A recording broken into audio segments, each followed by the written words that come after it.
இதிலிருந்து வரக்கூடிய ஒரு கெட்ட விஷயம் என்ன அப்படின்னு பார்த்தோம் அப்படின்னா, இதை வைத்துக்கொண்டு ஆபாசமான முறையிலே சித்தரிக்கின்றார்கள். உண்மைக்கு புறம்பான விஷயங்களை எல்லாம் புகுத்தி மக்களை வழிகேட்டிலே கொண்டு போய் கொண்டிருக்கின்றார்கள். அன்பானவர்களே, ஒரு தாய் தன்னுடைய மகனுக்கு அதாவது வெற்றி பெற்ற தன்னுடைய மகனுக்கு மெடல் அணிவிக்கிறாங்க. இதுதான் ஒரு உண்மையான வீடியோ. அந்த வீடியோவை இந்த ஏஐ என்ற செயலி மூலம் எப்படி ஆக்கிட்டாங்க அப்படின்னா, அந்த தாய் தன்னுடைய மகனுக்கு மெடல் அணிவிக்கும் போது ஆபாசமான முறையிலே முத்தம் கொடுப்பதை போல அவர்கள் ஆக்கிவிட்டார்கள். இப்படி அந்த செயலியை வைத்து கெட்ட வழியிலே அவர்கள் மக்களை திசை திருப்பி கொண்டிருக்கின்றார்கள்.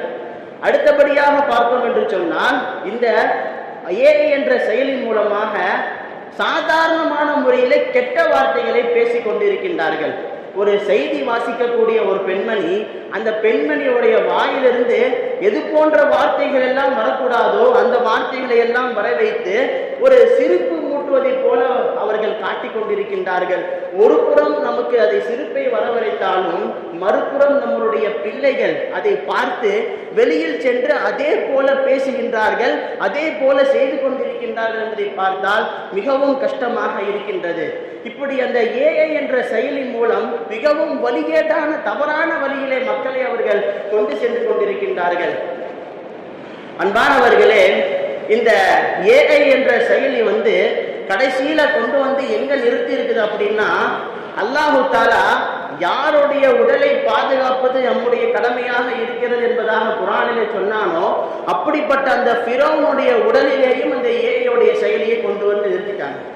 அந்த ஃபிரௌனுடைய உடல்ல அந்த ஏஐ மூலியமா காட்டுறதுனால அது வாய் திறந்து சிரிக்கிற மாதிரியும் பேசுறது மாதிரியும் இது போன்ற ஒரு செயல்களை எல்லாம் மக்களை காட்டிக் கொண்டிருக்கின்றார்கள்.